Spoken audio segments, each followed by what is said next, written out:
Let me be honest with you about something most travel content will never actually say. Airports are not built for your benefit. They are not designed around your comfort, your time, or your stress levels. They are built around your spending habits, your predictable behavior, and your complete willingness to fumble through the same friction points every single trip without ever questioning why. The average passenger loses time they didn't need to lose, spends money they didn't need to spend, and boards the plane already stressed out, and almost none of it was inevitable. I've flown enough to stop being surprised by any of it, but I've also watched enough gate crowds, security disasters, and baggage claim stampedes to know that most passengers are making the same quiet mistakes on repeat, and nobody is pointing them out. That ends right now.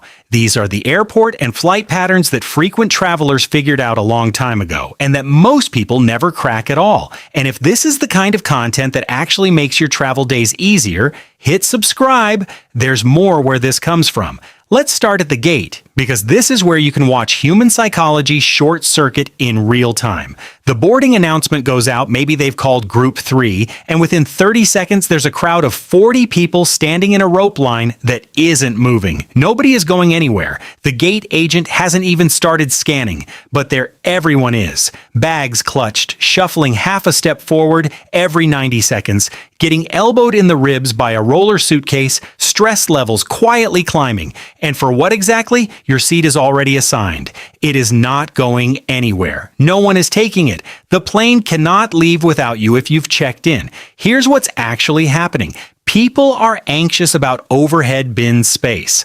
That's almost always the real fear underneath the crowding. And for most flights on most airlines, that anxiety is overblown. The bins are not going to be full by the time your group boards. But even when they are, the airline will gate check your bag and it will get there. The mad rush genuinely costs you more than it saves. You've spent 10 minutes standing in a crowd, your bag got jostled, and you're already annoyed before the flight even started. Meanwhile, the frequent traveler in the corner seat is finishing their coffee, taking one last bathroom break, refilling their water bottle, and boarding when the queue has thinned out to almost nothing. Calmer, less rushed. Bags go up fine, same seat, same flight, just dramatically less chaos. Sit down, stay there, board when your group is genuinely close to the front, not when the announcement first hits. But here's the thing. By the time you're at the gate, you've already missed the bigger opportunity. The place where experienced travelers separate themselves from the crowd is security, and it has nothing to do with the tricks you've already heard. Everyone looks at the same thing in a security queue: length. How many people are in this line? That's the wrong metric, completely wrong. The number that actually determines how fast you move through security is the composition of the line. Who is in it?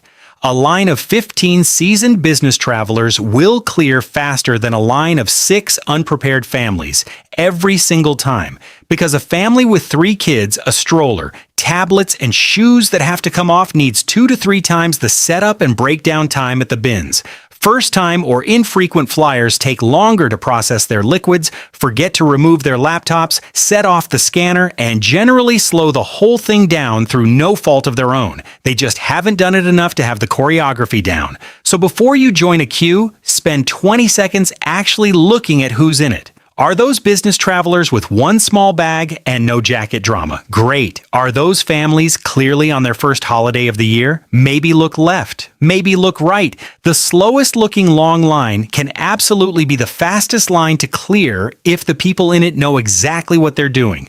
Once you're through security, you need to understand something about the space you're now standing in. The terminal was not designed to help you get to your gate efficiently, relax comfortably, or make smart purchasing decisions. It was designed to extract money from you in the window between security and boarding. That's not cynicism. That's just how airport commercial design works. Duty-free is placed immediately post-security because you've just passed through a high-stress checkpoint and your brain is in a slight relief state, which makes you more susceptible to impulse spending. The food options near the entrance are almost always the most expensive ones in the terminal. Charging stations and seating areas are positioned near shops. The amenities you actually need, bathrooms, water fountains, gate seating, are often further in past the retail gauntlet. The walk to your gate is usually longer than the airport map made it look, and the clock is designed to feel like it's on your side until it suddenly isn't. The practical move is simple, but almost nobody does it in the right order. Before you do anything else after security, before you browse duty-free, before you grab a coffee, before you start looking for a charger, figure out exactly how long the walk to your gate actually takes. Check the board, find your gate number, then estimate the walk. If it's gate 47 and you're standing at the entrance of a large terminal, that could be 12 minutes on a good day. Now you know your real budget. Duty-free, by the way, is rarely the deal it appears to be. The exclusive airport price framing is mostly marketing. Some items are genuinely cheaper, particularly certain spirits and fragrances, but many are priced at or above what you'd pay in a regular shop.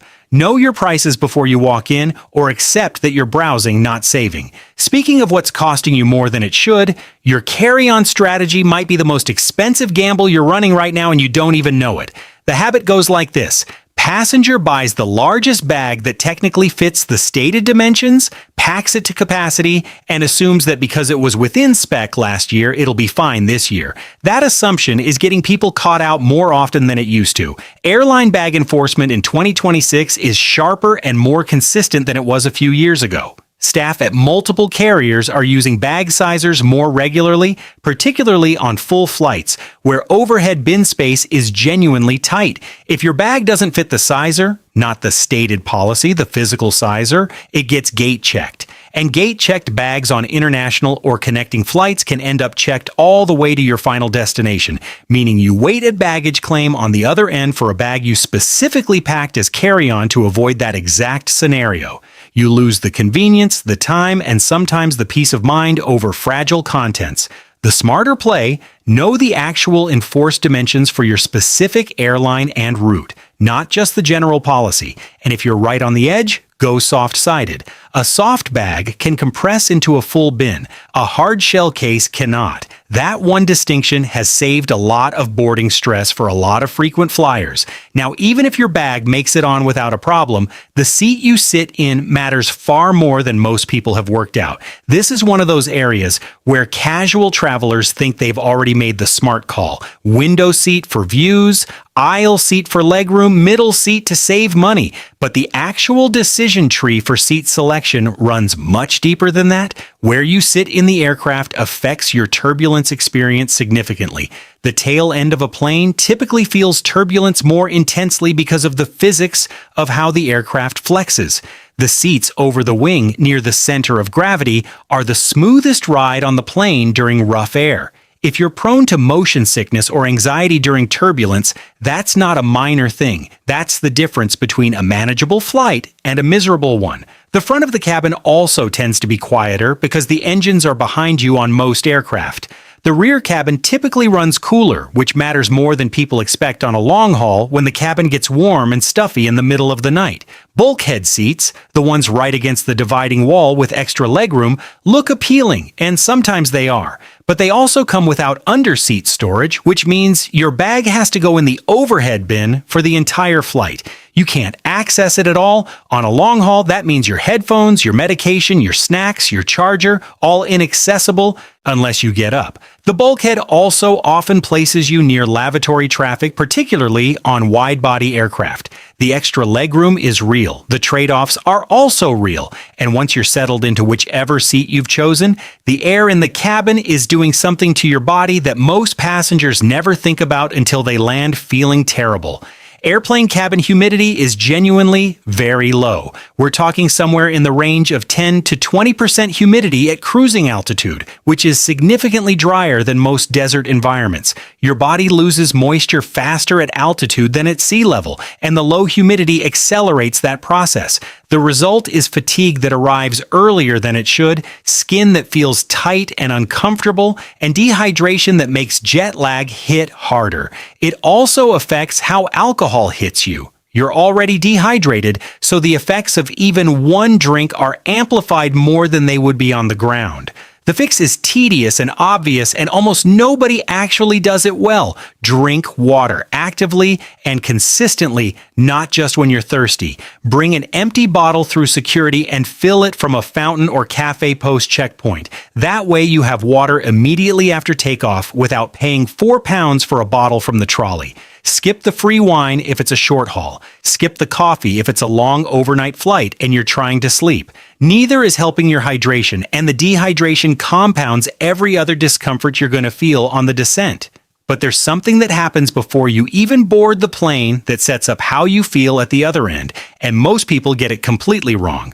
Airport food has this strange psychological status where it feels like a treat, a reward for the stress of getting through security and finding the gate, so people eat big meals, heavy, greasy, fast food terminal meals, sometimes with a beer or a glass of wine, often eaten quickly and nervously. And then they board, and then the cabin pressure drops as the aircraft climbs and internal gas expands, up to about 30% more than at sea level, and the heavy meal that was fine on the ground becomes uncomfortable bloating at altitude. Long-haul passengers trying to sleep on a full stomach often can't, or they sleep badly, and they arrive groggy and rough. The better call is simple: eat light before you fly. A smaller, lower-fat meal. If it's a long haul and you want a proper meal, there's going to be food on the plane anyway. Eat it at altitude rather than doubling up beforehand. Save the real dinner for after you land. Your gut will have a much easier time, and your body will thank you on the other side. Now, turbulence. If you eat lighter and hit rough air, at least you're not dealing with both problems at once. But let's talk about turbulence directly, because the way most passengers handle it is almost entirely counterproductive. The moment the plane starts to shake, a surprising number of people go rigid. Armrests get gripped, breathing changes, worst-case scenarios start scrolling, and the discomfort is real. Turbulence can feel alarming, especially if it's sudden or strong, but the actual danger profile of turbulence is far, far lower than it feels.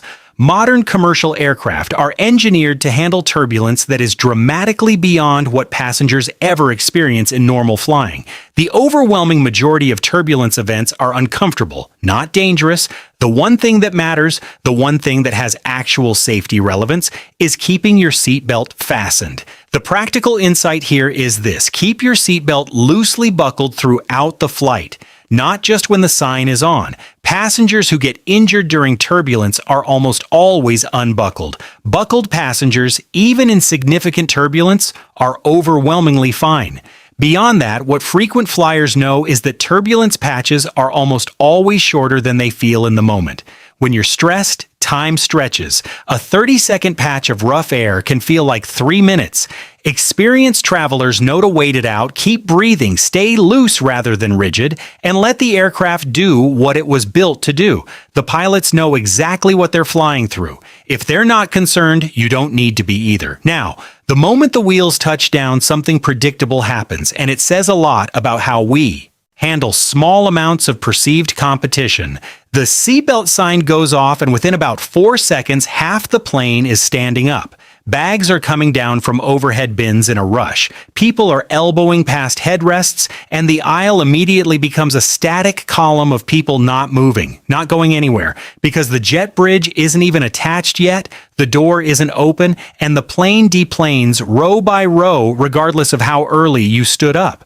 I've seen people pull muscles grabbing bags down too fast. I've seen bags dropped from overhead bins onto other passengers. I've seen genuine chaos over a time saving that, in most cases, amounts to about 90 seconds. For most passengers on most flights with no tight connection to make, the scramble is entirely pointless. The people who sit calmly while the rush happens often get off the plane only a minute or two after the people who fought for position, and they arrive at the jetway significantly calmer and with their bag intact.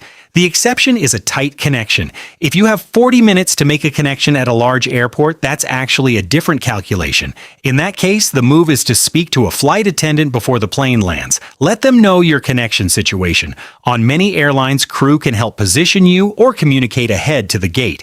That's the kind of small, direct thing frequent travelers do that most passengers never think to try. Then there's baggage claim, which has its own quiet logic that the average passenger completely ignores.